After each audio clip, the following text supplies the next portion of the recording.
if you really want a car, you're going to find a way to get a car. Mm. If you really want to smoke cigarettes, you're going to figure out how you're going to smoke cigarettes. If you want to go on a vacation, lockdown, no lockdown, you're going to figure out a way to go on a vacation. And the federal government's no different. If they want to buy something, they're going to figure out a way to buy it. And if they want to buy it from you, they're going to figure out how to get it from you.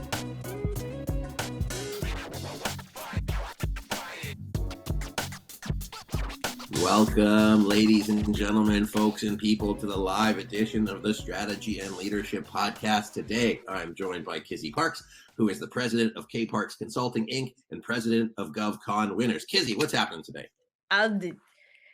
It's a glorious day, and it's such an honor to be here today. Thank you for the opportunity. I'm super excited. You're the first person that's ever responded to me on Twitter with a meme and a GIF, so I know that we're going to get along just fine. So I'm excited for people to get to know your effervescent attitude, but why don't you tell people a little bit about who you are and what keeps you busy on a day-to-day? Oh my goodness. I'm an entrepreneur. The core entrepreneur. I love helping people. I have a PhD in psychology, which is fun. I hold a Guinness Book of World Record title. And what keeps me busy? Working out, trying to go into the hot tub when I get a chance.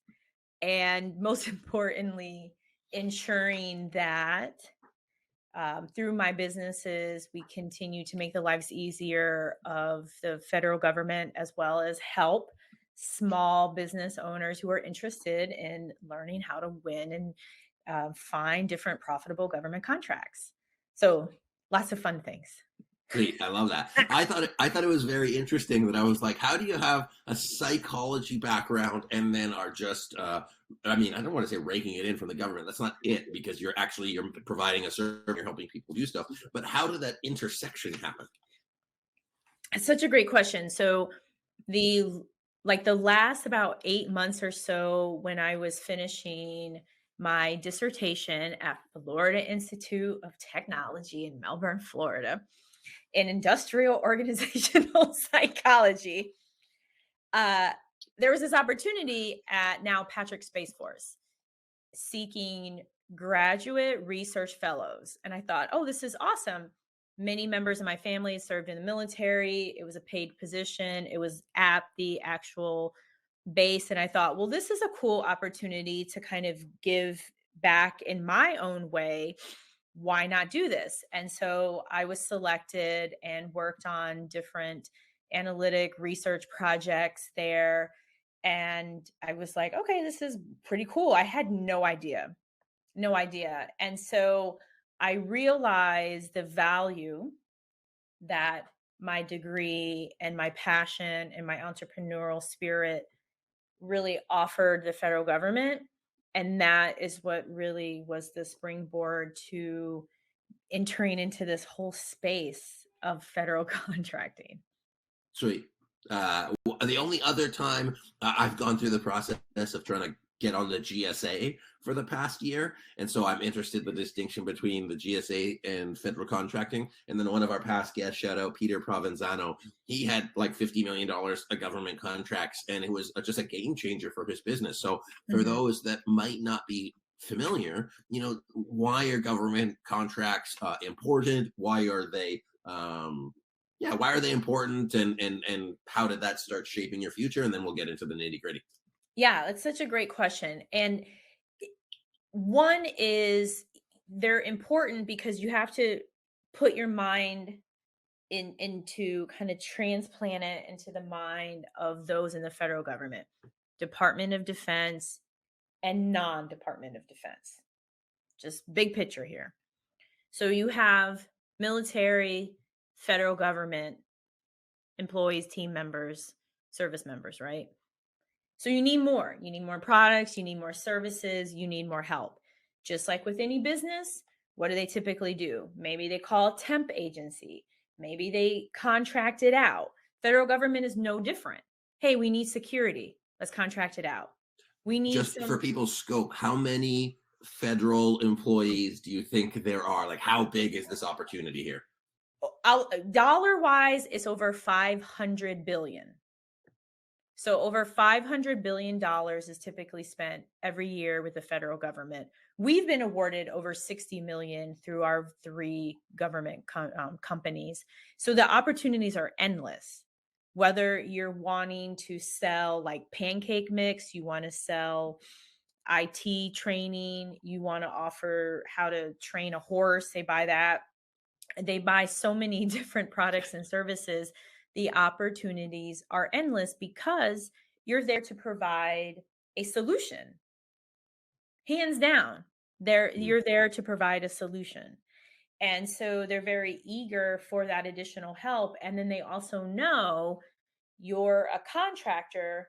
So the way that you operate is different than a federal government employee, no different than a Fortune 500 company. They know when we bring in a vendor, they're going to operate a certain way and our employees are going to operate a certain way. And so there's endless opportunities, endless opportunities. They purchase everything under the sun and very weird things too. Okay, so how does one get? There's this big pot. There's this huge need. There's, from my perspective as an entrepreneur, it's like this fortress. This like, hey, you see all of this over here, but you're sitting here and you're like, well, how do I even get into there? What are the things that our leaders need to consider in order to take advantage of that opportunity? What do they need to do next? What's the pathway? Yeah, it's very much so like some kind of video game where it's like you see the big castle or the pot of gold, or anybody who's into Squid Game, you see the big piggy bank with the money overhead of everyone there in that big room, and you're like, how do I get that? Well, so one is you have to really understand where you can find the opportunities, and then there's a little like star next to that. So you need to Okay. understand that often they're listed at sam.gov. They're listed under acquisition.gov under forecast. But then there's a big however comma, right? It's no different than knowing that you can resell products on Amazon. But just because you can resell a product on Amazon doesn't mean somebody's going to buy it from you. Mm. So you also have to understand the mindset of how the federal government purchases. What are they really asking for? How are they really going to evaluate you? And most importantly, are you going to really make any money if you provide said product or service? So just knowing where to go is a nice start, but it's literally that. It's just a start. The other piece of it is the relational element. Many people think, well, you just go and you bid on a bunch of RFPs. I've done it before. I have a bunch in Mississippi and Illinois, and I have all these state contracts, and I've worked with Google and IBM. And these are things that people tell me. I'm not just pulling this out of the sky. I'm relaying what people say to me. And I'm like, well, that's amazing. That's great. In the federal government, it's very different. Sometimes it's relational. We've met with people who they figure out there's something that we provide that they like, and we end up getting a contract, right? So you have that piece too, is that relational kind of the sales piece, the really sharing what you can do for them, how you can help them with their mission, understanding what they want. There's hundreds and thousands of different agencies across the federal government. And just because it says Army or Air Force or Navy doesn't mean it's all the same. So they want you to also show that you understand them. Mm. So again, going back to that mindset. So you have to know all of these different pieces and parts, or you're going to be very disappointed. Because one of the things that I see, again, from speaking from my entrepreneurship perspective, is that when you see an RFP just generally anywhere, you're like, at least from my perspective, I'm like, oh, I'm not going to bid on an RFP because there are, I've got no chance, or I'm just throwing a proposal into a bucket. And what I'm hearing you say, and then there's the sort of traditional sales where somebody calls you, you call somebody, you have coffee, you get to meet them, you build the relationship, they like you like them, and then they're like, yeah, this person can solve my problem best. What I'm hearing is potentially a dispelling of a myth that even though people are buying stuff through sam.gov, there are still people at the end of the day. That relationship piece is critical, and it's not just selling into a void. There really is the human component to making that work. Yeah, it's huge. that human component is massive because it also helps you understand what's really going on. That's vital. You may see something, or like that, that's for instance, I came across a woman who's really into like accounting, like that's her forte, right? So she may reach out to an agency and she may share with them, "Hey, I'm the best accountant out there. I love accounting, and I provide." She had some contracts with the state of Texas, right? And what ended up happening is her contract with the state of Texas is really for staffing. She's staffing people in various accounting related positions. So then when it comes to the federal government, an agency may say, "Well, that's great, congratulations, but we don't buy that." Mm. We never do. We buy more missiles, or we purchase more cybersecurity. What you might want to do is look into XYZ agency, or maybe you should contact this company because maybe they need what you're looking for. So that's the other piece, is you get the intel, because while the federal government spends $500 billion a year and they purchase anything and everything under the sun, it does not mean that that particular prospect is interested or has an actual requirement to buy what you offer. So then you have to make the decision.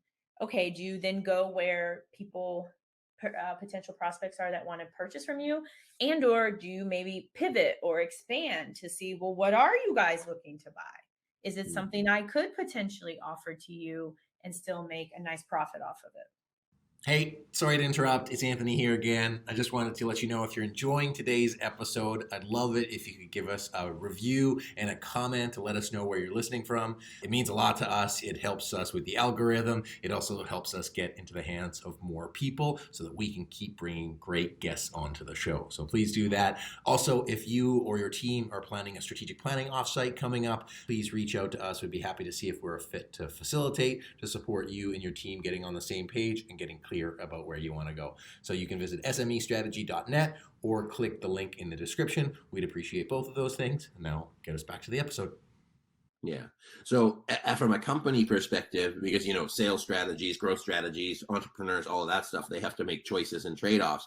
How much energy goes into being able to like adapt and create your government sales strategy? Like, can it be something that you need to do from the side of your desk? Should it be like 30% of your sales efforts? Like, what are you seeing in the marketplace as you talk to these companies and as you do it yourself?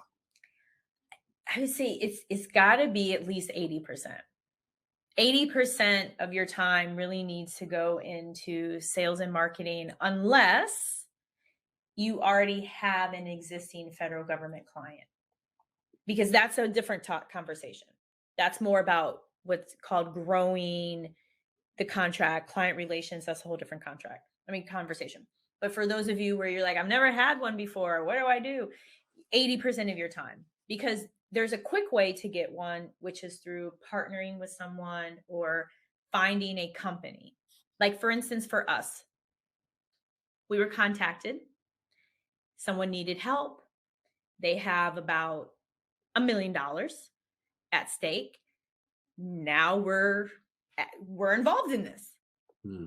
And so, and the reason for it is they got connected to my firm, they heard of us, and now we're working on it. Did we have to bid? No. Do I even know who these people are? No. I haven't met them in person yet. We're already working with a client.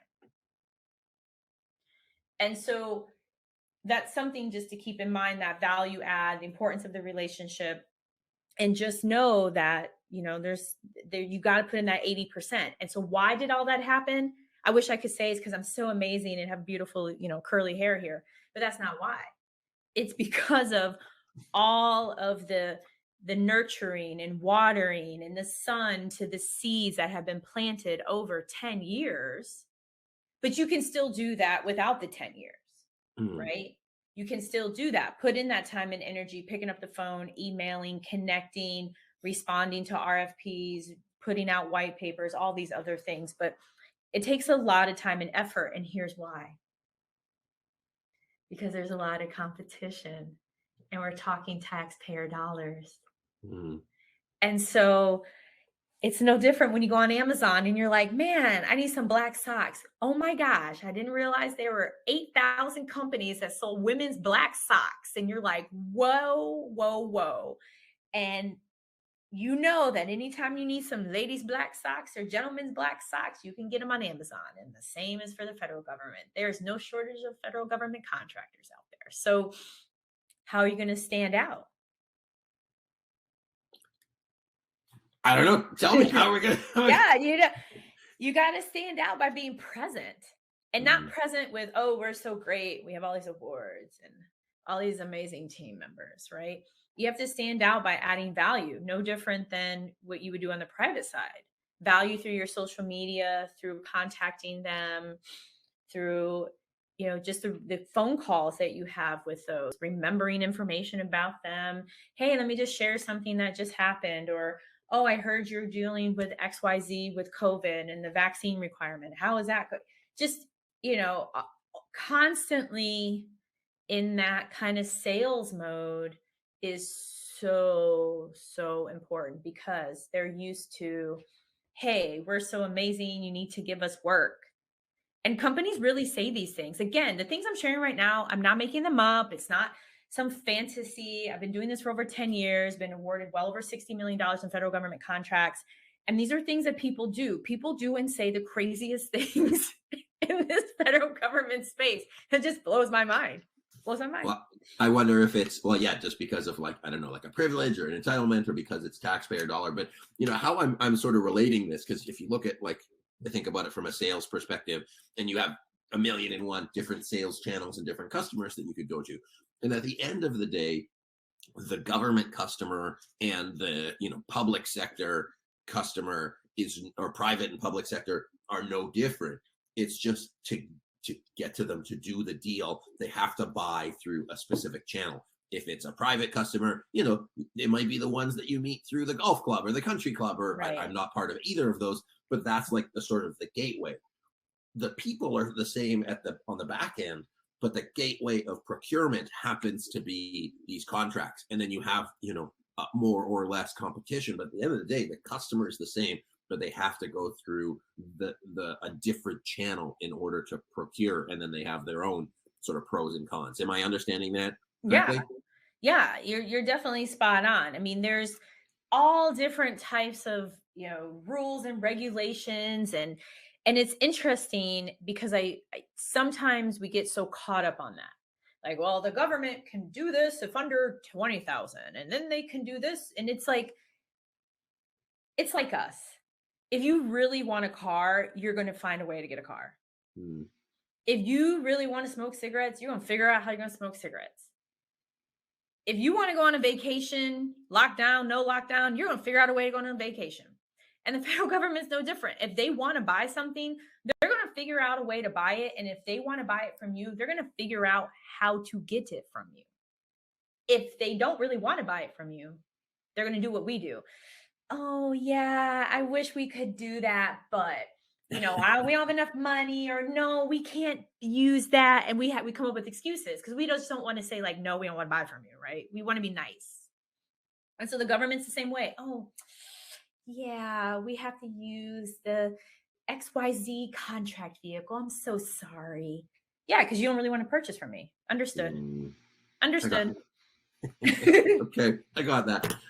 Okay, so we covered the nuances of being able to get through those channels. You got to talk to people. You got to make sure you connect. You got to make sure that you have a problem that you solve, and then you got to make sure that you need to buy the way they can buy. Otherwise, it's never going to get there. So I'm going to shift gears a little bit. Before I do that, I want to let our audience know our next event, using the Ironman mindset to grow as a leader, with 4-time Ironman Robert Klinkenbeard. So be sure to register for that or check it out on our podcast.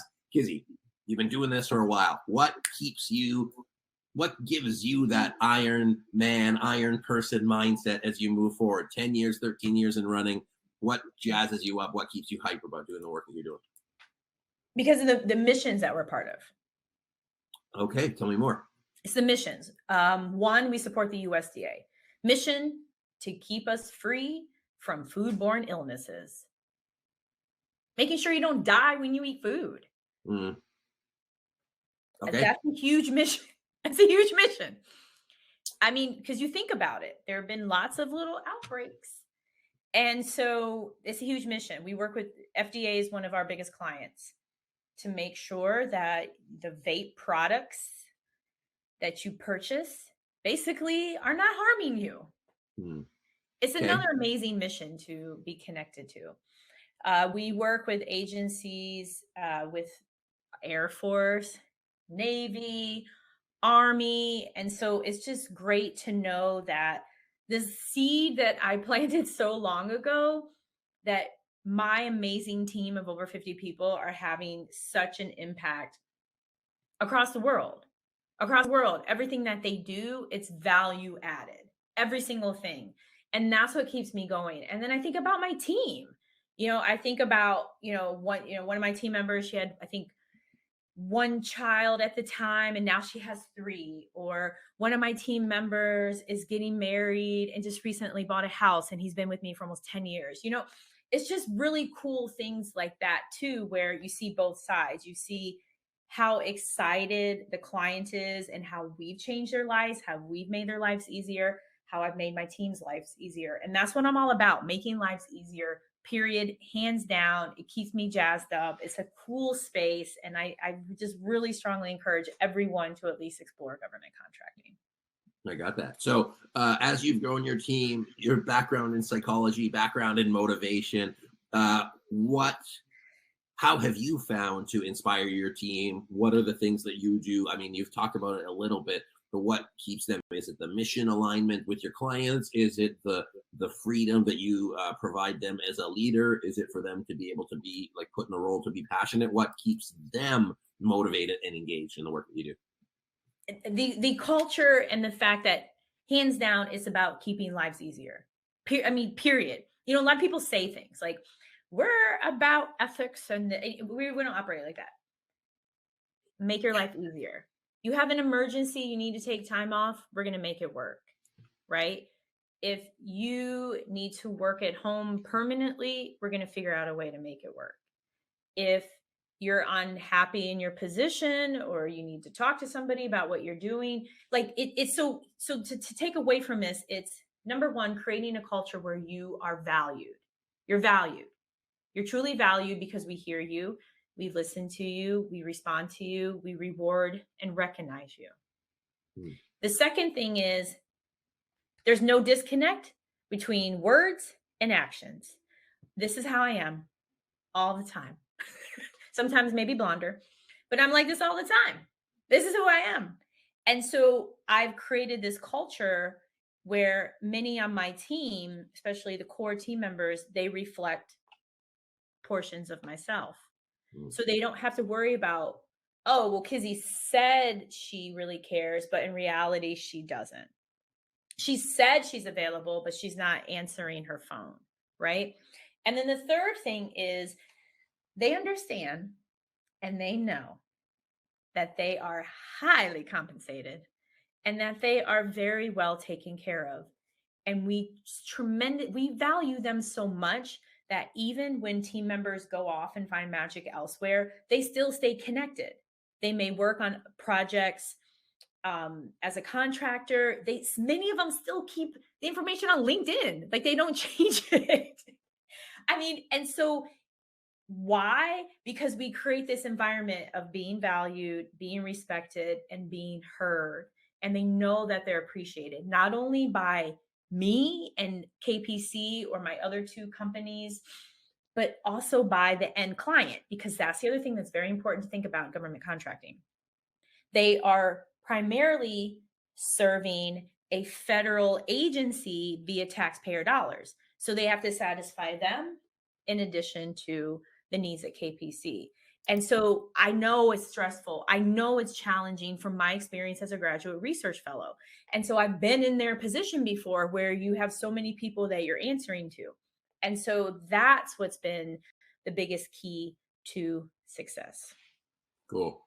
I love that. And it shows, you know what I mean? Like when you say, hey, you got to care for people, you got to walk the walk, talk the talk. So I like that. We've got a question on the chat. And then I have a question for you about what's on your back wall, and then we're going to ask how people can get a Of hold of you. course, So, of course. question from Italy is: Ooh. have you ever worked with any World Bank procurement or multilateral bank procurement that has been funded by the U.S. and any sort of words of wisdom from there? Oh, wow. I that sounds fun. I haven't done any bank procurements. I mean, that I would love to. That sounds intriguing. Haven't. I wish I could say I have. I haven't Okay. done that. Sorry. So we'll make sure we put your information in the chat so you can connect with anybody else after. So 2 questions before we wrap up. You have a world record. You got a Guinness World Record. What is that for? It is for most skips of a rope in 60 seconds while wearing flip-flops. It's 182, which is more than 3 a second. That's pretty crazy. And what is the representation of your Illinois license plate? Oh, that was my license plate that I had when I was in high school. So it's one of my nicknames is Kizwiz. And so I had that license plate because you could get a customized license plate in the state of Illinois for free if you added a number. Oh, So cool. I added the 1, and that was my license plate on my very first car. Sweet. I love that. I love that's in your. So everybody listening at home has no idea what I'm talking about, but Kizzy's got an awesome background, including what looks like a Inc. 5000 award. Yes. And some other very cool stuff. So I won't tell her to describe everything in her house. You can connect with her offline for that. Kizzy, where can people connect with you? Where can they learn more about what you do? Where can people get involved with some of the cool projects that you're doing? Yes, please connect with me. LinkedIn, Kizzy Parks. You can go to www.GovConWinners.com to learn more about my program there. You can connect with me on Instagram, Kizzy M. Parks. I'm on Twitter. You'll definitely see me there, Kizzy KPC. And just reach out. Just say that you came across, what may have you, and I will reach out. I will respond to you. Perfect. Shout out to Florida folks everywhere. Kizzy, anything you want to say to our listeners before we finish up for today?